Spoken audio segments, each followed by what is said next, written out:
अकोला कांग्रेस इकाई के मुसलमान लीडरों सुनो कि जब अकोला में फसाद हुआ था तो तुम क्यों भागते फिर रहे थे? जब तक इस महाराष्ट्र में इम्तियाज जैसी शख्सियतें तुम्हारे हिंदू राष्ट्र के साथ हम कभी शर्मिंदा नहीं होने देंगे। तुम क्या समझते हो कि तुम अकोला के मुसलमानों को बेवकूफ बनाएंगे?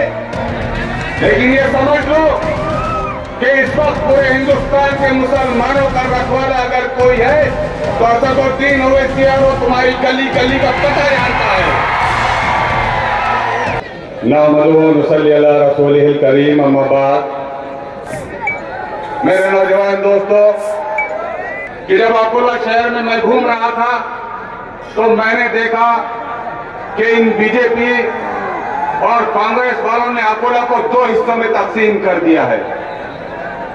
और खासतौर से कांग्रेस वालों सुन लो कि जब जब तुमको मुसलमानों की वोटों की जरूरत पड़ी तो तुमने अकोला के मुसलमानों को याद किया, लेकिन जब विकास की और डेवलपमेंट की बात आई तो तमाम मुसलमानों के इलाकों में किसी किस्म का कोई डेवलपमेंट नहीं है। अकोला कांग्रेस इकाई के मुसलमान लीडरों सुनो कि जब अकोला में फसाद हुआ था तो तुम क्यों भागते फिर रहे थे? तुम क्या समझते हो कि तुम अकोला के मुसलमानों को बेवकूफ बनाएंगे? लेकिन ये समझ लो कि इस वक्त पूरे हिंदुस्तान के मुसलमानों का रखवाला अगर कोई है तो असदुद्दीन ओवैसी और वो तुम्हारी गली गली का पता जानता है।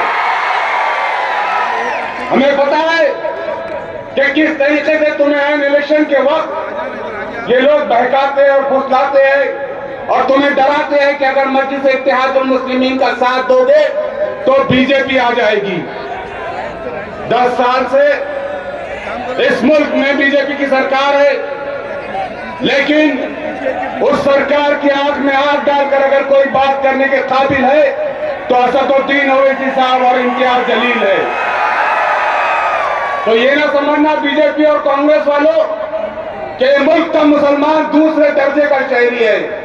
अगर हक मांगने पर नहीं मिलता है तो औरंगाबाद के मुसलमानों की तरह ये आप जीत छीनना भी जानते हैं।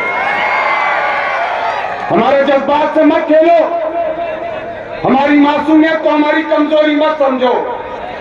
जितना ये मुल्क तुम्हारा है, जितना ये दस्तूर तुम्हारा है, उतना ये दस्तूर इस मुल्क के, इस अकोला के एक मामूली से मामूली मुसलमान और दलित भाई का भी है। आज मैं जब औरंगाबाद से रवाना हुआ तो मैंने पातूर के पास भगवे झंडे लगे हुए देखे। बहुत अच्छी बात है, हर शख्स को, हर धर्म को, हर मजहब को अपनी पसंद के कलर के झंडे लगाने का पूरा इख्तियार है। लेकिन साथ ही साथ उन झंडों में मैंने एक झंडा देखा, एक बैनर देखा जिस पर लिखा था हिंदू राष्ट्र। अरे बेवकूफो, जब तक इस मुल्क में डॉक्टर बाबा साहब भीमराव अम्बेडकर का कानून है, जब तक इस मुल्क में असदुद्दीन ओवैसी जैसी शख्सियत है, जब तक इस महाराष्ट्र में इम्तियाज जैसी शख्सियत है, तुम्हारे हिंदू राष्ट्र के साथ हम कभी शर्मिंदा नहीं होने देंगे। अपनी जान लगा देंगे, लेकिन इस देश की इबादत करना हम जानते हैं। मेरे नौजवानों अकोला के, मैं अल्लाह की कसम खाकर कहता हूं, ये सियासत मेरे ईमान से बढ़कर नहीं है, लेकिन आपसे अपील करता हूं, आपसे दर्दमंदाना दुआ करता हूं हाथ जोड़कर कि मुत्तहद हो जाओ। मुत्तहद होगे तो अपनी क़यादत को खड़े कर पाओगे, मुत्तहद नहीं होगे तो मुंतशिर होगे, हर जगह डंडे खाओगे। और वो मुत्तहद और इत्तेहाद की बुनियाद पर तुमको मस्जिद इत्तेहादुल मुस्लिमीन की क़यादत को खड़े करना पड़ेगा। जिसके पास इतनी धन दौलत है, जिसे सारी दुनिया पूछती है, जिसे हम और आप असदुद्दीन ओवैसी के नाम से जानते हैं, अगर वो चाहे मेरे नौजवानों तो उसकी साथ नस्लें बैठकर खा सकती है। लेकिन जरा सोचिए अपने दिल पर हाथ रखकर कि आखिर असदुद्दीन ओवैसी गली गली कूचा कूचा क्यों घूम रहा है? वो चाहता है कि इस मुल्क का मुसलमान भी पहले दर्जे का शहरी रहे।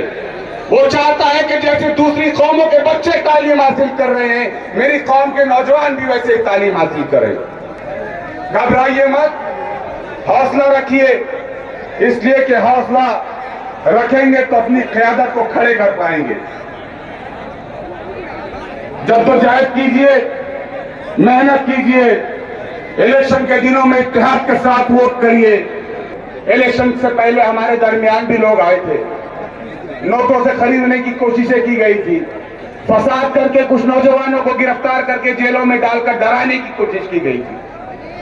लेकिन कुर्बान जाइए मेरे नौजवानों पर, और कुर्बान जाइए मेरी माँ और बहनों पर और उन बुजुर्गों पर जो चल नहीं सकते थे लेकिन हाथ उठाकर बारगाह रब्बुल इज्जत में बार बार दुआएं करते रहे, और वो नौजवान मैदान अमल में काम करते रहा। उसके बाद 23 मई 2019 को हम अपना मेंबर ऑफ पार्लियामेंट मुंतखब करके रहे। ये क्यों हुआ? ये सिर्फ इत्तेहाद का नतीजा है। इस वक्त मुल्क के जो हालात है उससे आप तमाम लोग बखूबी वाकिफ है। ये मुल्क में मौजूद तमाम सरकारें, खासतौर से बीजेपी, नहीं चाहती है कि तुम इस मुल्क के तुम पहले दर्जे के शहरी बनो। वो चाहते हैं कि तुम हौसला शिकन कौम रहो, वो चाहते हैं कि तुम हमेशा चटाइयां बिछाते रहो। लेकिन मेरा कायद असदुद्दीन ओवैसी चाहता है कि तुम उसके बाजू बैठे उसके साथ स्टेज शेयर करें। मैं अकोला की कांग्रेस इकाई में मौजूद तमाम दलित और मुस्लिम लोगों को, नेताओं को आज दावत देना चाहता हूं कि बस करो चटाइयां उठाना। अगर तुम इस मुल्क में और इस अकोला में अपनी हैसियत जमाना चाहते हो तो आओ और असदुद्दीन ओवैसी के हाथों को मजबूत करो, वरना फसाद होते रहेंगे और तुम ऐसे ही भगोड़ों की तरह भागते रहेंगे।